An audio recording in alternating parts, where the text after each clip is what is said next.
सवाल नंबर 8। किसी घन का आयतन 729 घन मीटर है। घन की किसी भुजा की लंबाई ज्ञात करें। देखिए, यह एक घन है और घन का आयतन आपको दिया हुआ है 729 घन मीटर। ठीक है, तो कहता है कि घन की भुजा की लंबाई ज्ञात करिए। तो हम मान लेंगे कि घन की भुजा की लंबाई x मीटर है। देखिए, आयतन मीटर में दिया हुआ है, इसलिए हम मीटर में मान लिए। ठीक है, तो घन का आयतन भुजा क्यूब होता है। ठीक है, घन की जो भुजा होती है उस भुजा का आप घन कर दीजिए, यही आयतन होता है। ठीक है, घन का आयतन बराबर भुजा का क्यूब यानी भुजा का घन, इतना बराबर आपको दिया हुआ है 729। तो यहाँ से x का मान निकाल लेंगे और x क्या माने हैं, x को माने हैं घन की भुजा की लंबाई माने हैं, तो निकल जाएगा। देखिए, सवाल नंबर 8। सबसे पहले हम मान लेंगे कि माना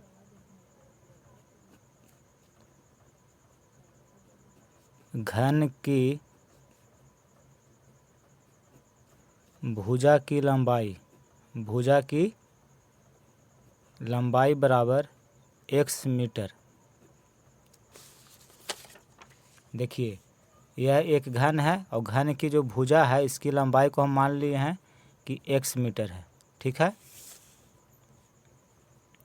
तो सवाल में दिया हुआ है घन का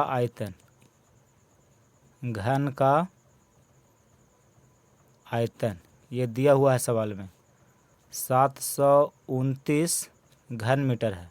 ठीक है, देखिए इसको पढ़ते हैं घन मीटर। तो घन का आयतन क्या होता है, तो घन की जो भुजा है उसका क्यूब होता है। तो घन की भुजा हम x माने हैं, यानी कि इसका घन ये होता है घन का आयतन बराबर, सूत्र होता है। ठीक है, भुजा क्यूब, और इतना बराबर आपको दिया हुआ है 729। देखिए, x का मान निकालना है तो x बराबर, इधर देखिए इसका घात 3 है, तो जब घात को हम हटाएंगे तो बराबर के इधर आएगा तो इसका घनमूल हो जाएगा। ठीक है, यहाँ देखिए इधर 729 है तो इसका घनमूल निकालना होगा। जब घात 3 हो और इसको जब हटाएंगे तो बराबर के इधर जो भी संख्या रहती है उसका घनमूल निकालना पड़ेगा। अगर घात 2 रहता तो इसका वर्गमूल निकालना होता। ठीक है, तो घात 3 है तो घनमूल इसका निकालेंगे। देखिए, x बराबर,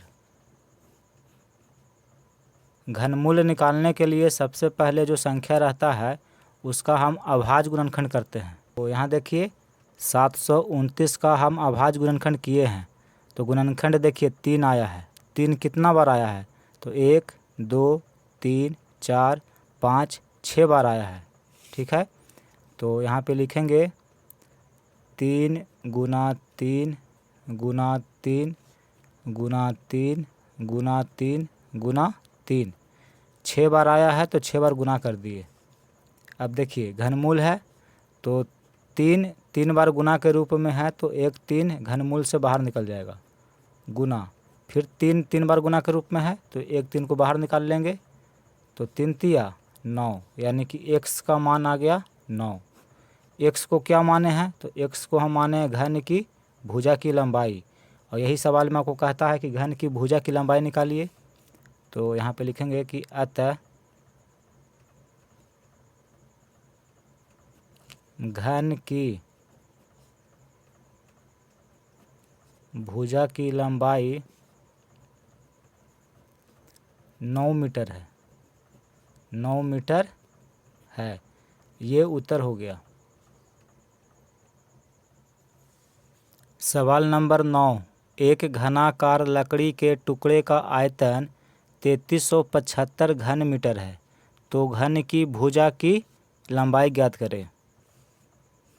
देखिए, सवाल नंबर 9 इसमें कहता है कि घन की भुजा की लंबाई ज्ञात करें। तो सबसे पहले हम मान लेंगे कि माना घन की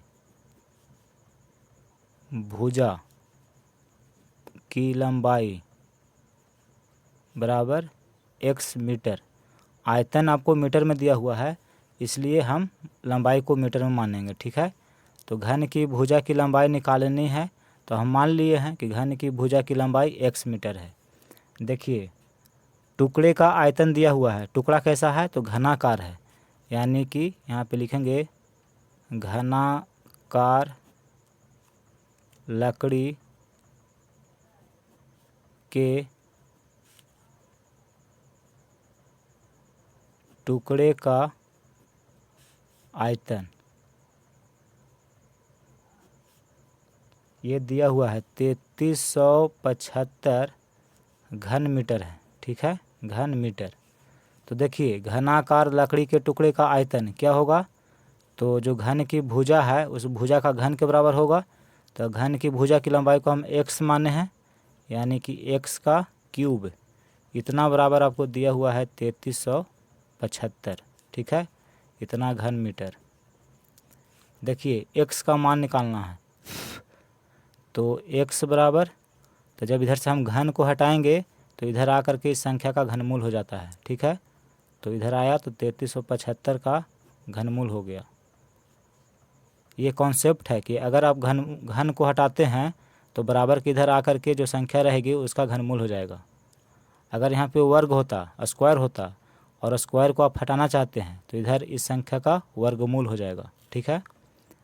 अब देखिए इसका घनमूल ज्ञात करना है, तो सबसे पहले इसका हम अभाज्य गुणनखंड करेंगे। यहाँ देखिए 3375 है, तो इसका हम यहाँ अभाज्य गुणनखंड किए तो देखिए 3 गुणनखंड आया है और 5 आया है। 3 आया है 3 बार और 5 आया है 3 बार, ठीक है।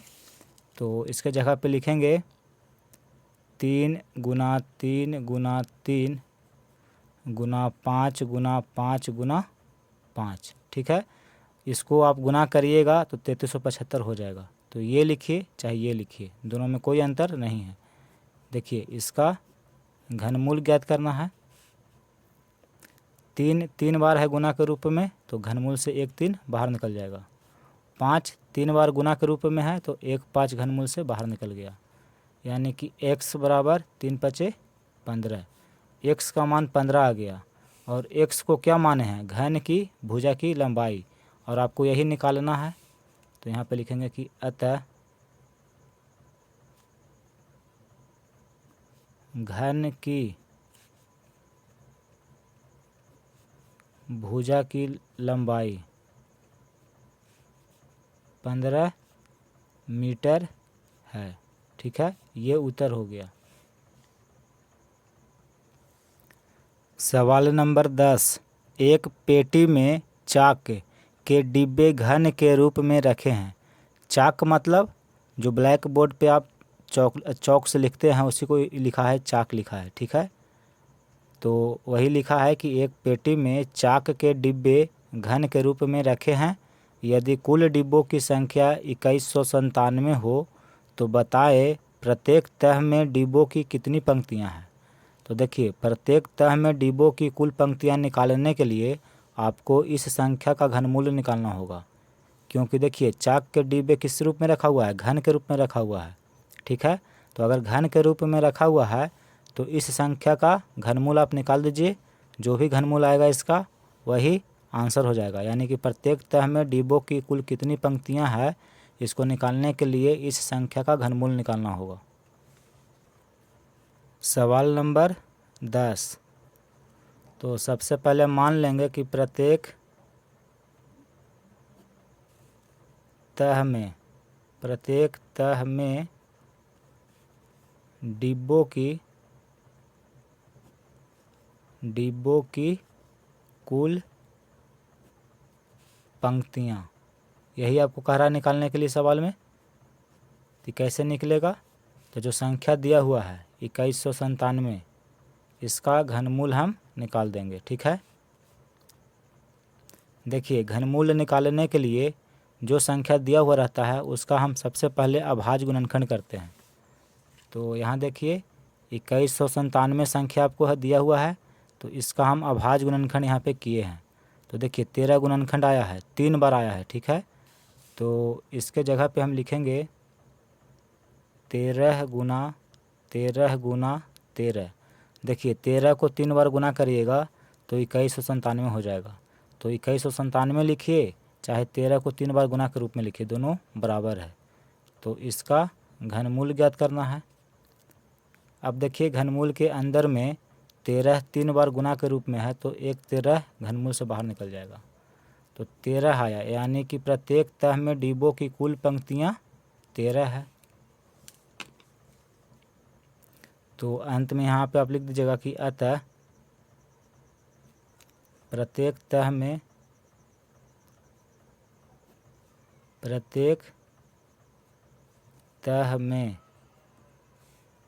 डिब्बों की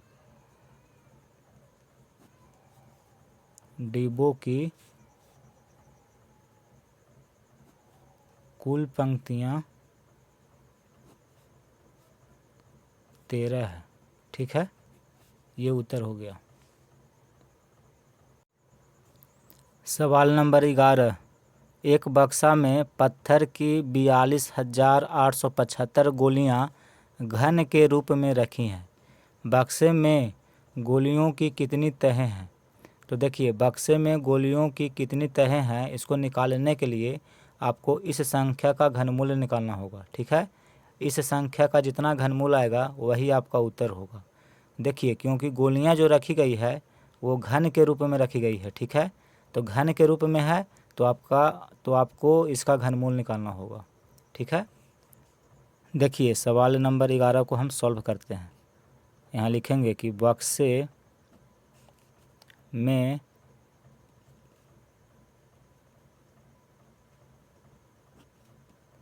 गोलियों की कुल तहें, ये हमको ज्ञात करना है।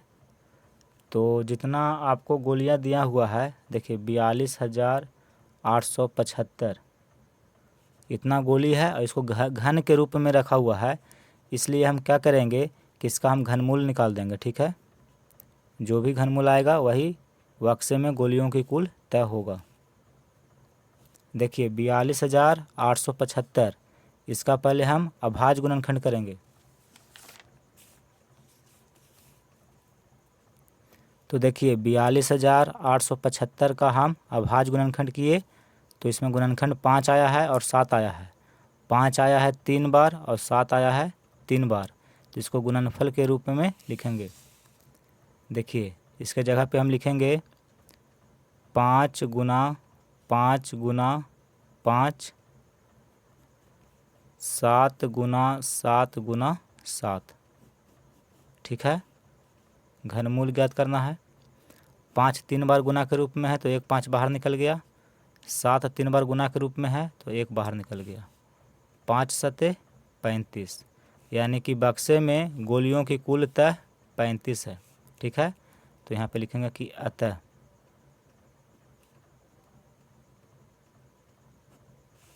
बक्से में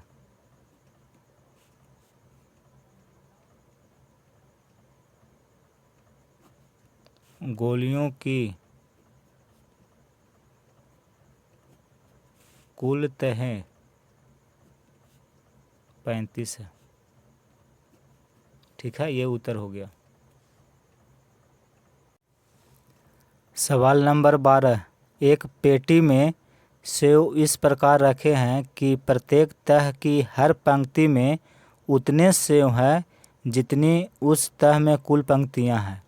यदि कुल तह की संख्या भी पंक्तियों की संख्या के बराबर हो और पेटी में कुल 5,832 सेव हो तो हर पंक्ति में सेवों की संख्या ज्ञात करें। तो देखिए इसका हम घनमूल निकाल देंगे। ठीक है, इसका जो भी घनमूल आएगा उतना ही हर पंक्ति में सेवों की संख्या होगा। ठीक है, तो संख्या निकालने के लिए इस संख्या का घनमूल निकालना होगा। तो देखिए सवाल नंबर 12 को हम सॉल्व करते हैं। यहाँ लिखिएगा कि हर पंक्ति में सेवों की संख्या, मतलब हर पंक्ति में कितना सेव है, इसको निकालने के लिए जो संख्या आपको दिया हुआ है 5,832, इसका हम घनमूल निकाल देंगे। ठीक है, तो देखिए घनमूल निकालने के लिए सबसे पहले जो संख्या दिया हुआ रहता है उसका हम अभाज्य गुणनखंड करते हैं। तो देखिए 5832 है, तो 5832 का हम अभाज्य गुणनखंड यहाँ पे किए हैं। तो इसमें गुणनखंड 2 आया है और 3 आया है। 2 है 1 2 3 बार और 3 है 6 बार। ठीक है, तो इसको हम गुना के रूप में लिखते हैं। यहाँ देखिए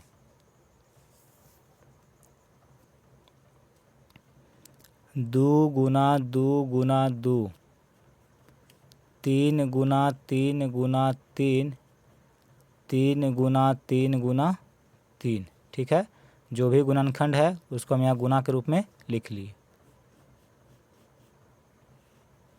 देखिए घनमूल ज्ञात करना है, तो 2 3 बार है तो 1 2 को हम बाहर निकाल लेंगे। फिर देखिए 3 3 बार गुना के रूप में है तो 1 3 बाहर निकल गया। फिर 3 3 बार है तो 1 3 बाहर निकल गया। तो 2 तिया 6 और 6 तिया 18। यहाँ पे लिखेंगे कि अतः हर पंक्ति में 18 सेव है। ठीक है, ये उत्तर हो गया।